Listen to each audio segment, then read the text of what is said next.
Irmãos, queria ter comunhão um pouco com os irmãos de algo que está no Evangelho de João, capítulo 16.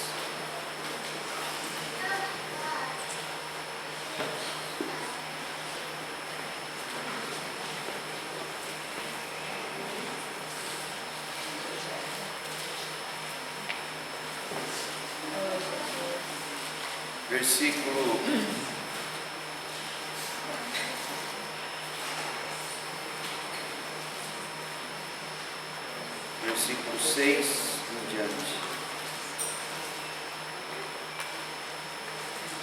Oh, Senhor.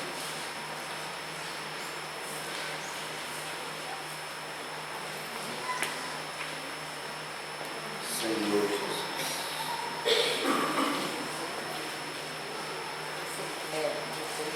Versículo 7 então diz assim: mas eu vos digo a verdade, convém-vos que eu vá, porque se eu não for, o Consolador não virá para vós outros. Se porém eu for, eu vou-lo enviarei.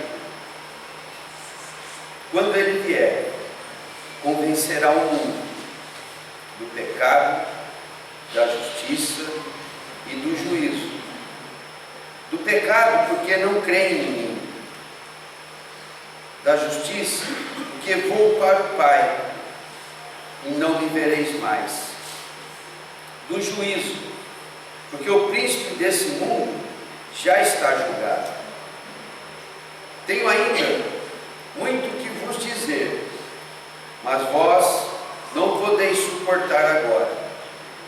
Quando vier, porém, o Espírito da verdade, ele vos guiará a toda a verdade, que não falará por si mesmo, mas dirá tudo o que tiver ouvido, e vos anunciará as coisas que hão de vir. Ele me glorificará, porque há de receber do que é meu, e vou-lo há de anunciar.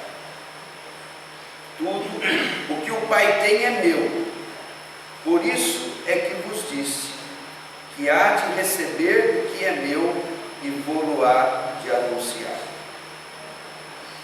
Irmãos, nós temos falado já há algum tempo, nos sábados, no estudo de Efésios, sobre o que significa a esperança do seu chamamento.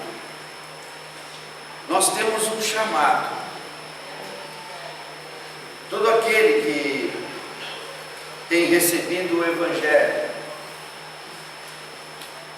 e tem, ao receber o Evangelho, tem recebido ao Senhor Jesus, tem recebido do Senhor muitas coisas, tem recebido perdão, tem recebido um novo nascimento, tem recebido provisões do seu viver terreno, e tem recebido também um chamamento.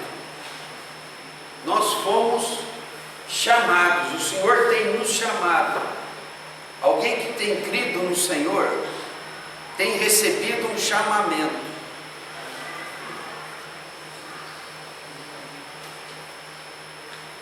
E nós estamos insistindo nesse assunto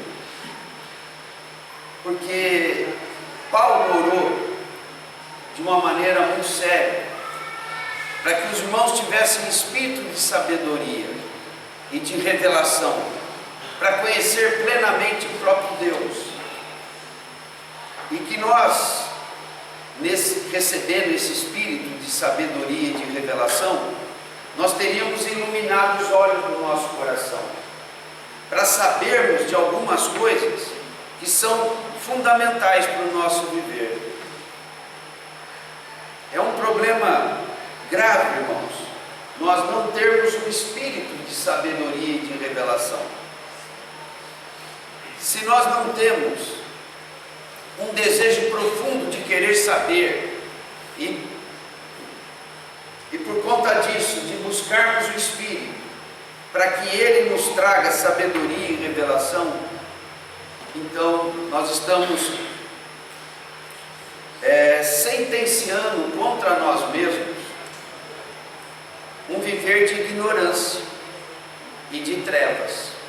Nós temos que saber, irmãos.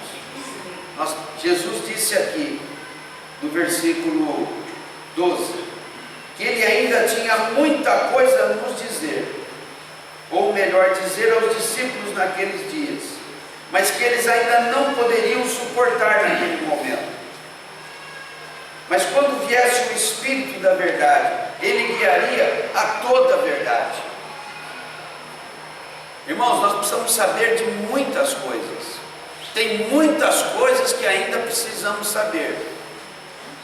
E se não soubermos, não teremos como deixar de servir ao pecado como escravo. Os irmãos entendem a gravidade? Todos nós nascemos escravos do pecado e condenados à perdição eterna.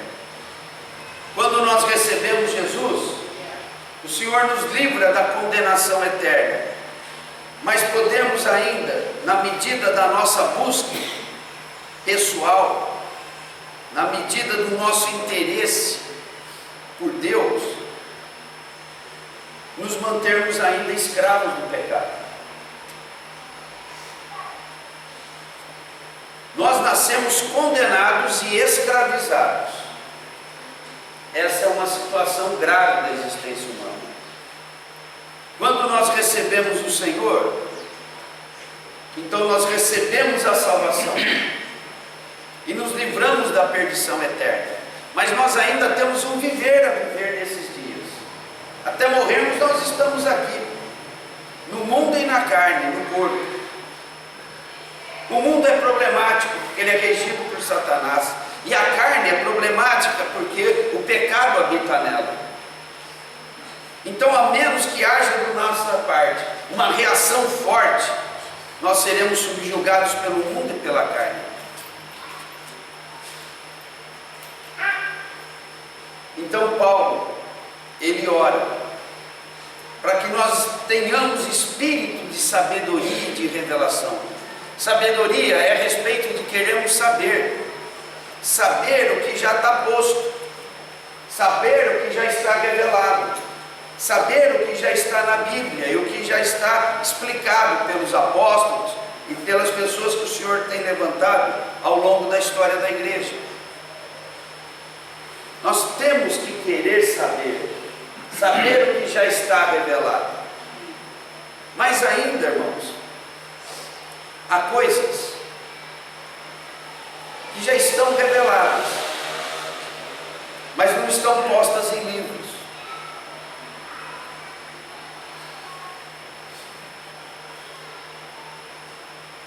E que nós precisamos querer, na presença do Senhor, entender com profundidade as coisas que o Senhor quer nos revelar. Nós temos sempre incentivado os irmãos a ler a Bíblia, ler a literatura cristã que possa nos ajudar. Isso é saber, mas isso ainda é uma parte do que precisamos para ter entendimento espiritual. A outra parte é revelação. O que é revelação? É uma coisa que não basta o livro, não basta a explicação, não basta a informação, por melhor que possa ser explicado. Tem algo que é só na luz de Deus, é só na comunhão com o Senhor, é só se o Senhor mover o Espírito e dar um clique na nossa inteligência, para que a nossa inteligência seja capaz de entender coisas celestiais, coisas espirituais, coisas divinas. Até onde a nossa inteligência humana pode entender, nós temos que querer saber, e para isso é preciso ler, estudar a Bíblia e a literatura cristã. Mas ainda há coisas que a nossa inteligência precisa de um nível acima, que só o Espírito do Senhor pode trazer. Então Paulo tem essa preocupação pela igreja em Éfeso e, é claro, por todos nós. que nós tenhamos esse espírito de sabedoria e revelação. E quando falamos em espírito de sabedoria, nós estamos falando pelo menos em dois sentidos. Num sentido intelectual e num sentido espiritual. No sentido intelectual, irmãos, ter espírito de sabedoria é aquele ânimo, aquela disposição. Eu quero saber isso. Eu quero saber. Eu quero saber.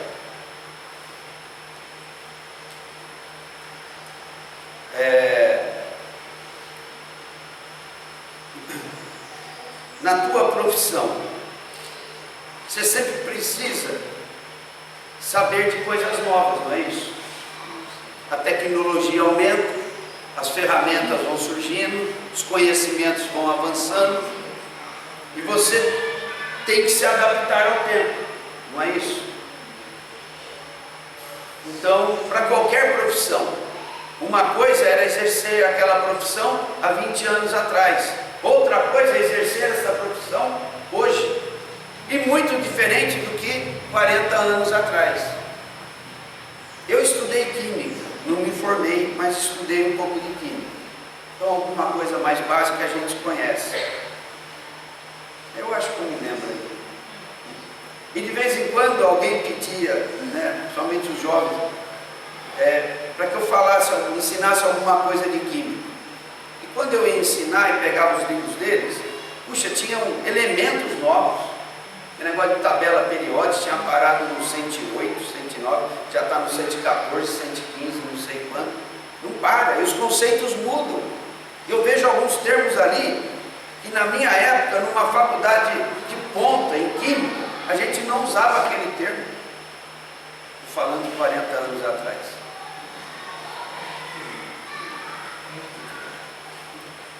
Então, se alguém não quer ficar para trás no seu tempo, tem que querer saber. Não é isso? Irmãos, espiritualmente falando, ou melhor querendo, ou melhor dizendo, na nossa experiência cristã, nós temos que querer saber.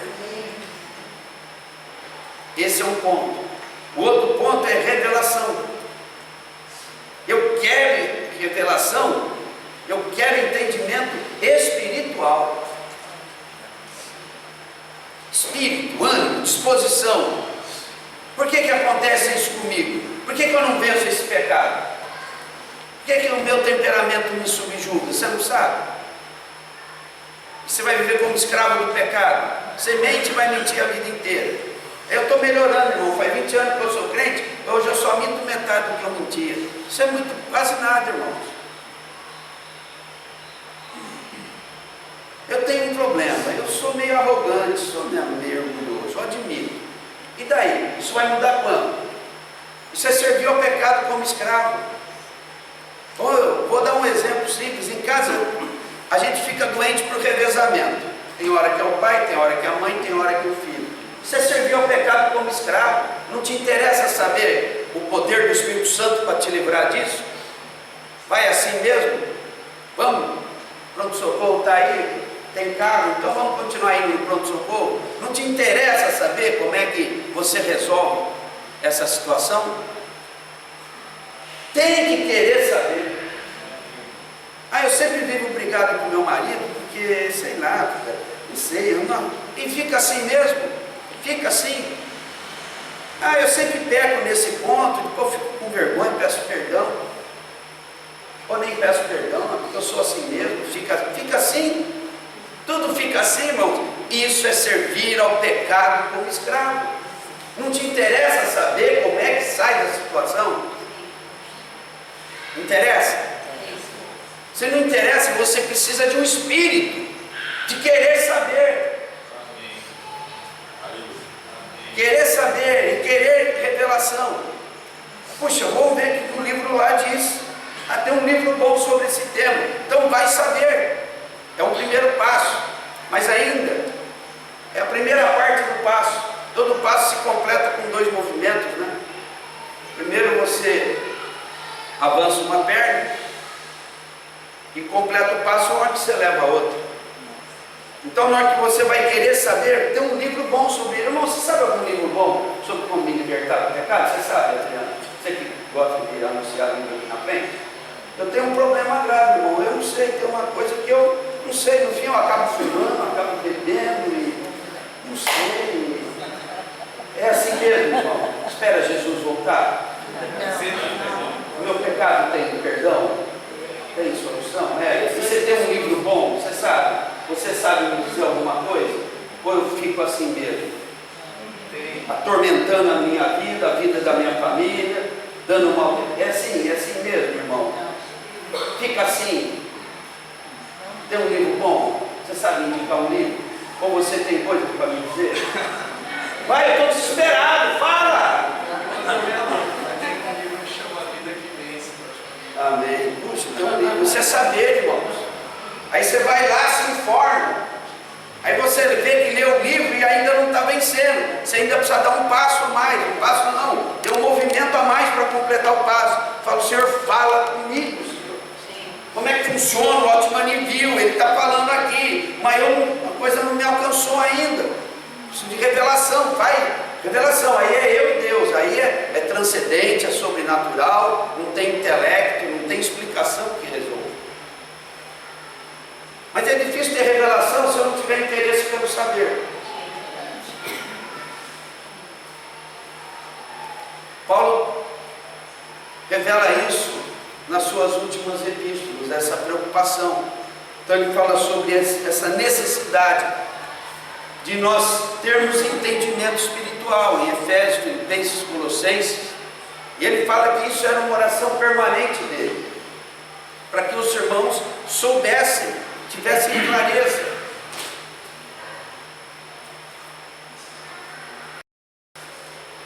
Espírito de sabedoria e de revelação no pleno conhecimento dele, e ele Deus, para que sejam iluminados os olhos do coração. Então nós estamos falando em enxergar com a percepção interior.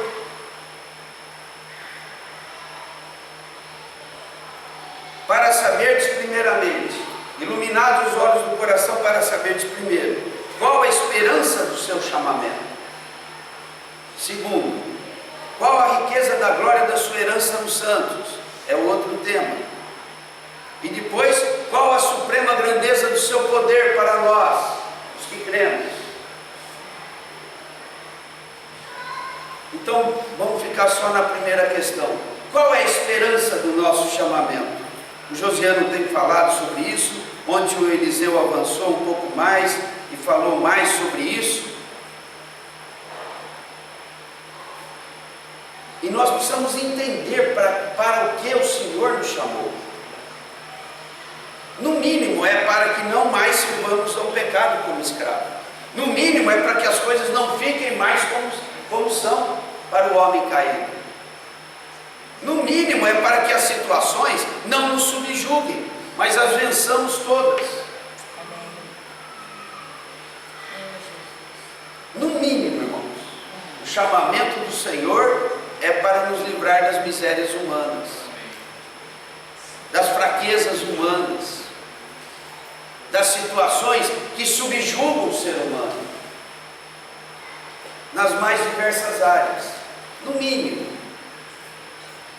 Então nós vimos em vários aspectos esse chamamento,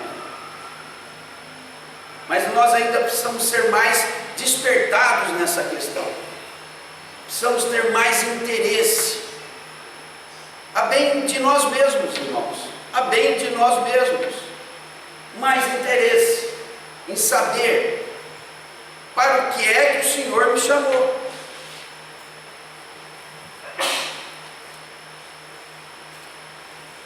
Então a gente vê os jovens dando um duro danado, trabalhando, estudando, trabalhando, estudando, aí termina o estudo, termina a faculdade, pega o diploma, fala, puxa, que legal, me defini profissionalmente. Mas e daí, irmãos? Profissão pode ser qualquer uma.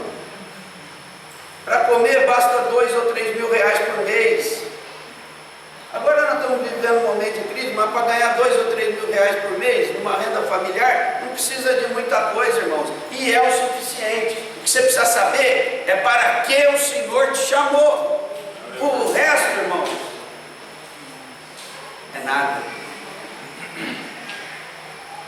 Mas eu me envolvo tanto com melhorar salário, melhorar condição de vida, melhorar um monte de coisa. Mas Paulo nos diz, quase que eu falo isso ontem, eu falei, não, isso não é pregação para reunião de casamento. Mas eu estava preparado, o Senhor tirou da minha boca na última hora. Mas eu vou falar agora. Os casados sejam como se não fossem. Vocês estão casando para quê? Vocês dois aí, estão casando para quê? Para ser casado? Paulo está dizendo, casa para não ser como se não fosse.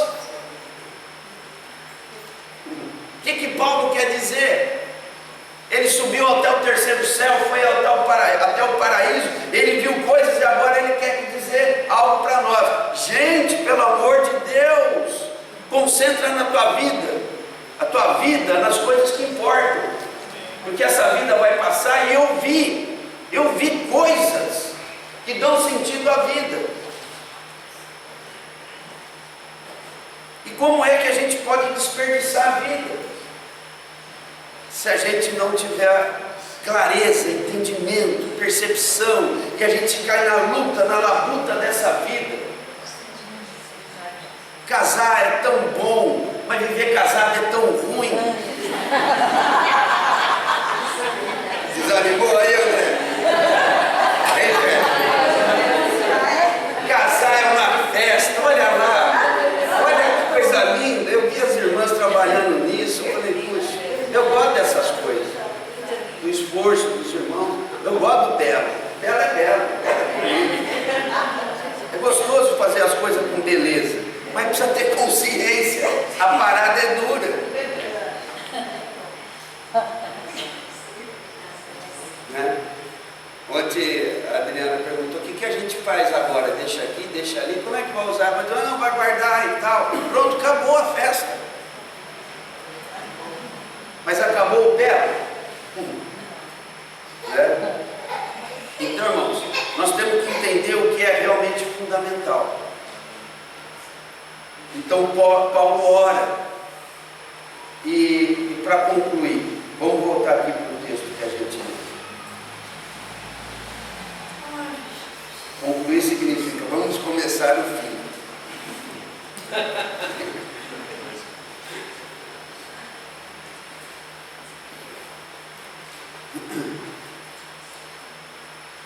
Versículo 7.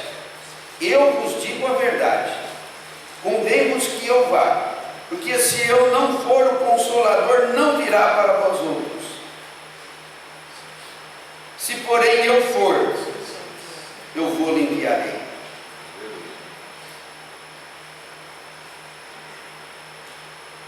Vos digo a verdade, convém-vos, ou seja, é adequado para nós, é conveniente a nós, que o Senhor Jesus vá, por meio da sua morte, ressurreição e depois ascensão aos céus. Porque se ele não for e realizar todas essas etapas finais do seu ministério terreno, o Consolador, ou o Paracleto, ou o Espírito Santo, não virá para vós outros. Porém, se eu for, eu vou lhe enviarei. Tá. Então, o Senhor está nos preparando a vinda do Espírito Santo. Quando Ele vier, convencerá o mundo do pecado, da justiça e do juízo. É interessante que aqui ele não está dizendo que o Espírito convencerá da verdade. É claro que ele nos convencerá com a verdade, mas o que ele quer nos convencer é do pecado. Convencerá o mundo do pecado. Irmão, nós precisamos ser convencidos do pecado. Vocês respondam para si mesmos: o pecado já é uma coisa vencida? Eu fui salvo, fui batizado. O pecado é um assunto encerrado na minha vida? Ou é um problema? Antigamente a gente tinha sapato com prego. Hoje não se faz mais sapato com prego, né? Tudo colado e tal, mudou o processo. Mas antigamente a gente tinha. Então o sapateiro era um bom martelador. Tá, tinha um jeito de pegar, ele botava os pregos na boca. Era até legal de ver, muito prego. E principalmente os pregos, eles estavam aqui no salto, fixando o salto, aqui na altura do calcanhar. E o prego precisava ter tamanho certo. Se ele fosse um pouco maior, de tanto pisar, natural é que ele vá. Os irmãos que são do meu tempo, era difícil. De vez em quando não ficava um prego com uma ponta, né? Tem uma expressão que se usa, fala uma pedra no sapato. Uma pedra no sapato não tem muita complicação, né? Pronto, tirei. Mas um prego no sapato, você tem que chegar em casa, porque não tem como tirar o prego. Ele tá... Ele é mais velho dele. Tem mais experiência com prego no sapato. Você tinha que arrumar uma solução. Irmãos, o pecado é um prego no sapato. É um prego, não adianta, ele está ali.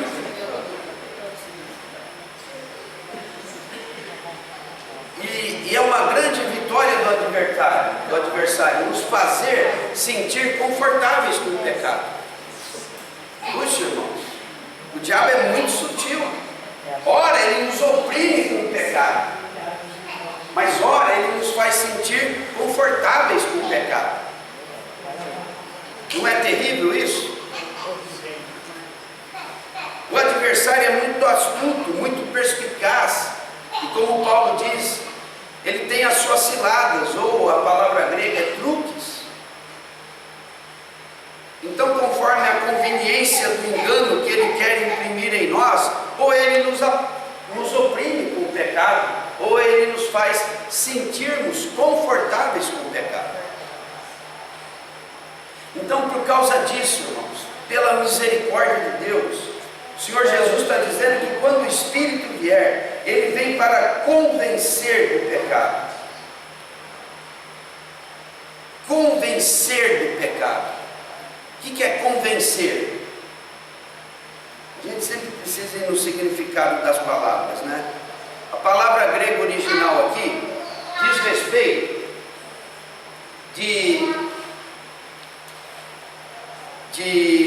só achar a palavra certa aqui. Sim. De te persuadir com respeito à tua condenação. Eu quero te persuadir que você está errado. Então eu gosto muito dos exemplos, de dar exemplos de pais e filhos. Os pais, pelo que já viveram, sabem que determinadas coisas vão terminar mal. E vocês veem os filhos caminhando exatamente naquele rumo. É fácil persuadir o filho de mudar de rumo? É fácil convencer? A palavra grega diz isso. Persuadir de que vai se dar mal. Então o que é convencer? É a combinação de com vencer. Com, esse prefixo significa junto. E vencer é derrotar o outro. Então, se eu quero convencer, eu chego, significa que por uma ação, junto a alguém, eu o venço. O venço na sua própria opinião, para que ele admita que eu tenho a razão. Então, convencer é te persuadir que você está errado Não só dizer que você está errado, mas fazer com que você pense como eu, até o ponto que você desista da sua opinião e se submeta ao que eu estou falando para você. Então, o Espírito vem para nos vencer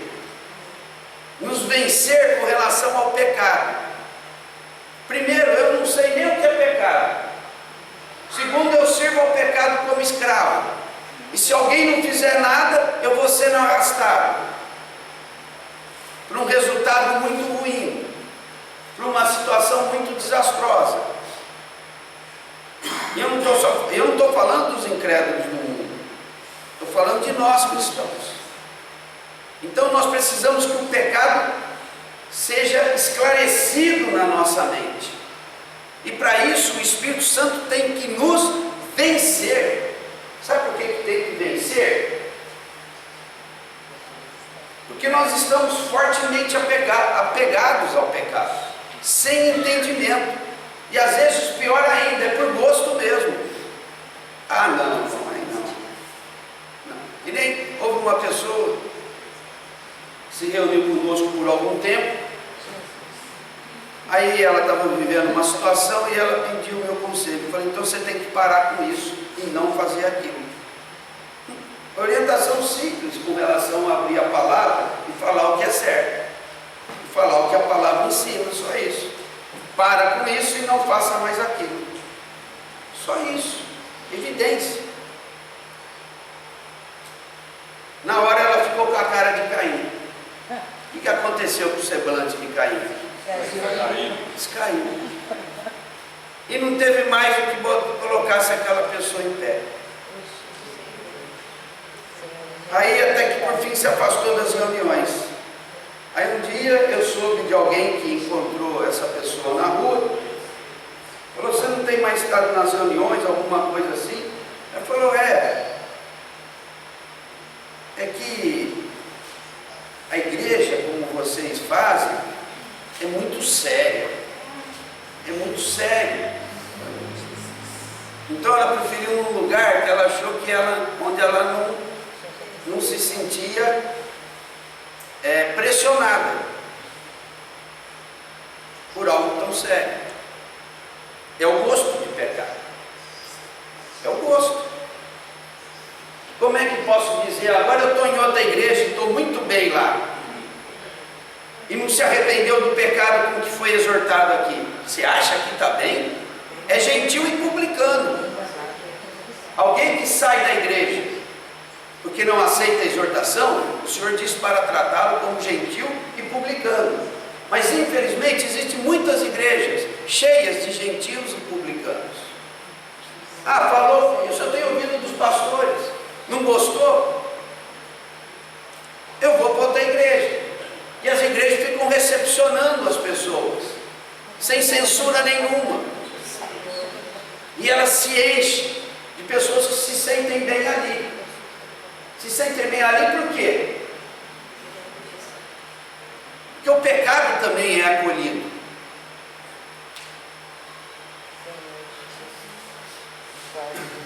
Então, irmãos, nós temos que ser convencidos.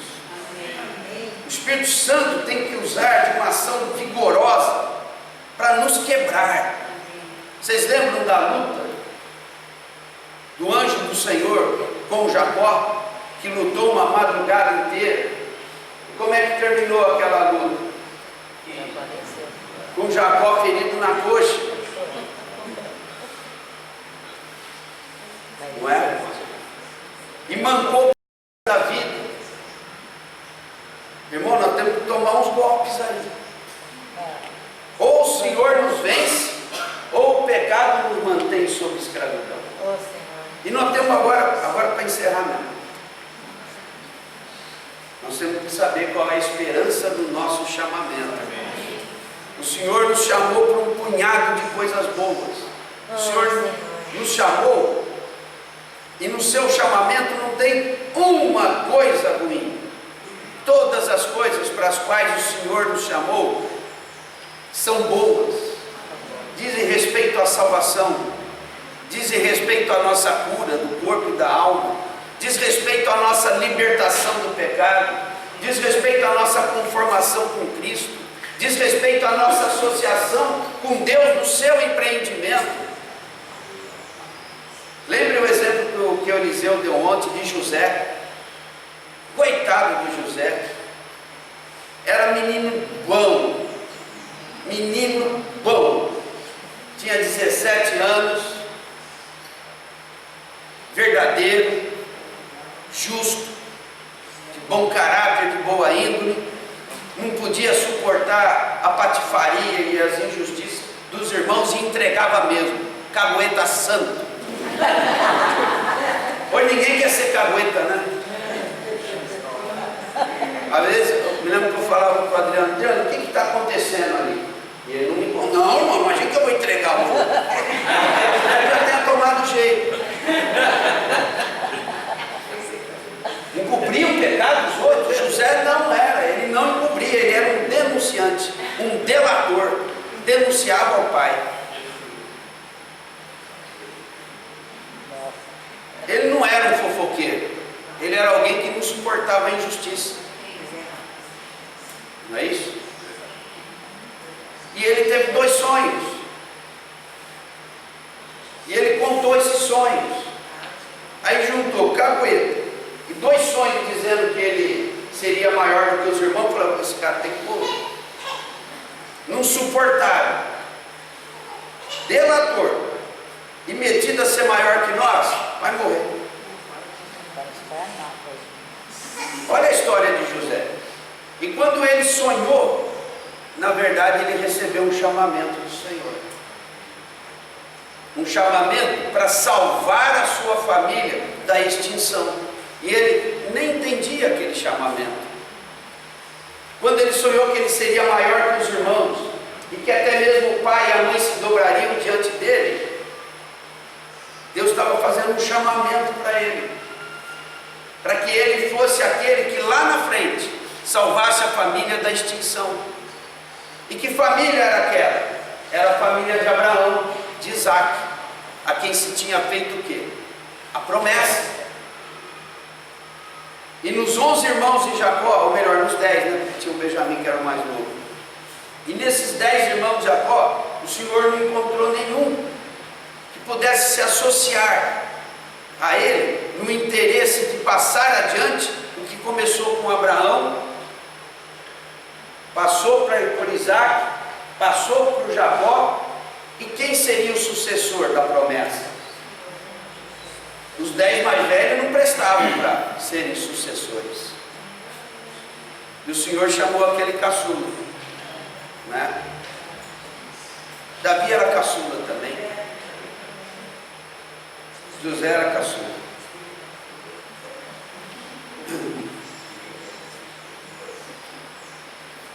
E por conta daquilo, ele foi jogado na cova. A intenção era matá-lo, mas pela intervenção do Senhor, ele foi vendido a mercadores para o Egito. Então imagina, o rapazinho indo para o Egito, vendido como escravo. E ele se mantém na sua integridade. Vai para a casa de Potifar. E depois de um tempo, ele já se apresenta como uma pessoa virtuosa. E é colocado numa função de muita confiança. Aí vem o assédio do pecado. A mulher de Potifar. Ele resiste ao pecado. E por conta da sua resistência ao pecado, ele vai para um terceiro sofrimento. Primeiro foi ser vendido pelos irmãos, segundo, pela ação daquela mulher maligna. Então ele vai para um terceiro sofrimento, ele vai para a prisão. E lá ele fica um bom tempo. E ali também reconhece ser ele uma pessoa virtuosa. E em tudo ele mantém a sua integridade. Irmãos, o que sustentou José nesses anos todos? Ele tinha 17 quando foi vendido pelos irmãos, e tinha 30 quando foi colocado como governador 13 anos. Como é que pode um menino de 17 anos, durante o período da sua juventude, até os 30, se manter fiel? O que os irmãos acham? Será que foram sonhos? Falou, Deus vai fazer coisa grande com a minha vida, para a salvação da minha casa. Se Deus falou que os meus irmãos vão se dobrar diante de mim, e até agora eu não vi nada a respeito de meus irmãos se dobrarem diante de mim, pelo contrário, eu só tenho visto meus irmãos querendo me matar. Ele confiou na visão que teve, ele confiou no sonho que teve, e tomou aquele sonho como o seu chamamento, como a sua razão de viver e de existir aqui na terra. Será que foi aquele sonho que o manteve firme, de que o que ele sonhou, que ele viu, iria se cumprir? Os seus irmãos se dobrando diante dele. Provavelmente ele se sustentou com base naqueles sonhos. Ele sonhou que ele voltaria a ver o pai e ver a mãe. Considere que agora ele está muito distante de casa, rompeu completamente os laços. Qual que era a perspectiva de voltar? Principalmente preso naquela prisão lá. Voltar para casa, ou de voltar a ver os irmãos, ou de voltar a ver os pais. Nenhuma. Mas ele tinha o quê? Um sonho. Ele viu. Irmão, nós temos que ver. Nós temos que ver. Para que eu fui chamado? Para que você foi chamado? Deus tem uma missão para você? Deus tem algo para fazer na sua vida? É isso que nós estamos querendo despertar no coração dos irmãos. Aquilo pelo que Paulo orava. E nós, para que respondamos ao chamamento do Senhor, temos que estar convencidos do pecado. Há muito pecado na nossa mente. Quando eu falo pecado, eu não estou falando necessariamente de transgressões ou imoralidades. Talvez haja, mas não é disso que eu estou falando. Eu estou falando daquela natureza do pecado que me envolve, para que eu não me envolva com as coisas de Deus, para que eu não me envolva com o chamamento do Senhor. Aquilo que talvez até de uma maneira muito sutil se impregna na minha mente, para que eu tenha uma boa vida profissional, proporcione uma boa vida de conforto para a minha família, e me dedique a coisas que me levem a negligenciar aquilo que o Senhor tem proposto para mim. Isso é servir ao pecado como escravo. Tudo que me desvia da excelência do chamamento que o Senhor tem para mim, e me faz ficar só envolvido com as coisas desse mundo e da carne, é uma maneira de servidão ao pecado, é uma imposição do maligno sobre a minha vida. E o Senhor tem nos chamado, irmão, para coisas excelentes. Amém. E considero a própria vida de José. Ele passou aquelas dificuldades todas no momento em que os homens estão mais envolvidos em cuidar da sua vida e buscar os seus prazeres. Ele passou ali perseverando naquela visão. Ele não se demoveu do propósito do que ele viu ali. Veio uma mulher sedutora, ele não caiu. Veio aquela prisão e ele se manteve íntegro, muito íntegro. Depois de alguns anos na prisão,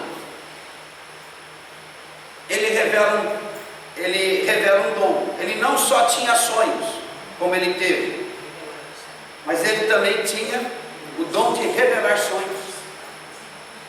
E porque ele era um homem que se tornou espiritual, vivia na esperança do seu chamamento, aquele dom estava latente, pulsando dentro dele. Aí um dia, dois lá, pessoas importantes na corte, um copeiro do rei, outro padeiro do rei, fizeram alguma coisa lá que o rei se indignou e eles tiveram sonhos. José, como administrador da cadeia e prisioneiro, mas administrador, está vendo como que é excelente? Até numa situação que todo mundo está miserável, ele ainda ocupa um lugar de excelência. Estava sendo treinado, na verdade. Treinado Para governar sobre o Egito. Puxa, irmão, se nós não tivermos clareza do nosso chamamento, qualquer coisa engole o nosso propósito de sermos cristãos. Aí aquelas duas pessoas ali, ele olha, vocês estão meio tristes hoje, hein? Puxa, alguém já comentou assim, que ele, além de tudo, era uma pessoa sensível, para perceber que as pessoas não estavam bem e queria oferecer alguma ajuda. Vocês não estão bem hoje? Não estão, porque tivemos um sonho estranho. Conta aí. Eu sonhei assim. O outro disse, eu sonhei assado. O padeiro, ou melhor, o copeiro, se animou em contar o sonho para José. O padeiro não. Mas aí quando ele fez uma interpretação muito boa do sonho do copeiro, o copeiro ia ser resgatado em 3 dias, ia ser readmitido no cargo, o padeiro se animou, opa, tem coisa boa, fala de mim aí. Bom, você está pedindo, eu vou falar. Tua casa caiu. Em 3 dias você também vai ser chamado, mas é para ser enforcado. O pão queimou. Bom, de fato aconteceu assim. E José disse qualquer coisa, olha, não esquece de mim não, hein? E o copeiro esqueceu. O copeiro esqueceu. E depois de 2 anos, Faraó tem o sonho dele. E o copeiro não quis nem saber do sonho interpretado por José. Até que numa determinada situação, depois de chamar os magos lá os magos do Egito, ninguém diz coisa nenhuma, ele lembrou. Tem um rapaz lá na cadeia que é bom nisso. Ali muda a história de José. Aí ele começa a vislumbrar, agora meus irmãos têm aonde se dobrar. Por quê? Porque eu sou governador do Egito. Acima de mim só tem Faraó. Agora eu estou numa posição. Não sou mais o caçula só. Agora eu sou governador do mundo. Porque o Egito era a nação poderosa naquela época. Puxa, esperança do seu chamamento. Ele não está falando da herança. A herança é quando Jesus voltar. É a segunda visão que nós temos que ter. Ele está falando da visão no nosso tempo. Mas ainda por causa do seu envolvimento na administração do Egito, principalmente naqueles 7 primeiros anos, que tinha que administrar muito bem as coisas, para não perder o tempo da fartura, não é? Se bobeasse em guardar as coisas no tempo da fartura, não ia poder cuidar do país no tempo da fome. Eu imagino que ele estava doido para ir para casa, falar, pai, está tudo bem. Mas ele não podia. As funções, talvez, eu estou achando, as funções não permitiam. Mas um dia, depois da miséria, ele espera mais 7 anos da fartura. Nessa altura ele está com 37. Depois de alguns anos de miséria, aí chega nos 40, né, irmão? 40 é aquele número da prova, né? Nos primeiros anos da fome, chega lá os irmãos dele. Ele fala, puxa, o Senhor cumpre todos os sonhos. Ou chamamentos. Né? E se curva. E o pai se curva. E toda a família se curva. Não é? E quando ele se revela aos irmãos, e os irmãos ficam esperando, ai, ai, ai, o cara está vivo, e nós estamos na mão dele. Ele fala, calma, gente. Ele pula no pescoço dos irmãos e chora, e fala, calma, fiquem calmos, pois para essa circunstância é que eu fui enviado para cá. Não é vocês que me mandaram, foi Deus que me enviou. Puxa, irmãos, esperança do seu chamamento. Que história boa você vai ter para contar antes de morrer, irmãos? Que história boa você vai ter para contar? Sobre o seu serviço espiritual, sobre suas vitórias sobre o pecado. Que história boa! Você só vai poder contar que você se aposentou bem. Porque acho que nem isso vai dar certo. Porque do jeito que vai a coisa, a previdência está quebrada. A tendência é piorar. E a tendência é piorar. Então vamos fazer histórias celestiais. Aleluia. Vamos fazer uma história boa. O Senhor tem chamamento. Mas nós temos que nos convencer do pecado, irmãos. O pecado está tomando o lugar de Deus. O pecado está tomando o lugar do chamamento. O pecado está nos reduzindo a coisas pequenas. A nossa visão estreita nos reduz a coisas pequenas, para que não caminhemos para as coisas excelentes. Amém? Amém. Senhor querido, Amém. vamos partir o pão e vamos orar um pouco, irmãos? Um pouco mais, né? Senhor querido, vamos nos deixar vencer, irmãos. Deixe o Espírito Santo te vencer, te dobrar, te quebrantar. Vença o pecado. Queira deixar o Espírito Santo te vencer. Seus olhos vão se abrir para coisas excelentes e maravilhosas. Talvez você esteja satisfeito com a vida cristã que tem, mas eu insisto em dizer, não esteja satisfeito não. Não esteja satisfeito. Paulo diz assim: eu deixo as coisas que para trás ficam e prossigo para o alvo, porque tem coisa para fazer, tem coisas para serem alcançadas, tem metas à minha frente. Amém. E até que o Senhor me leve, eu estou correndo. Amém. Não julgo haver obtido a perfeição, mas prossigo para o alvo. Amém.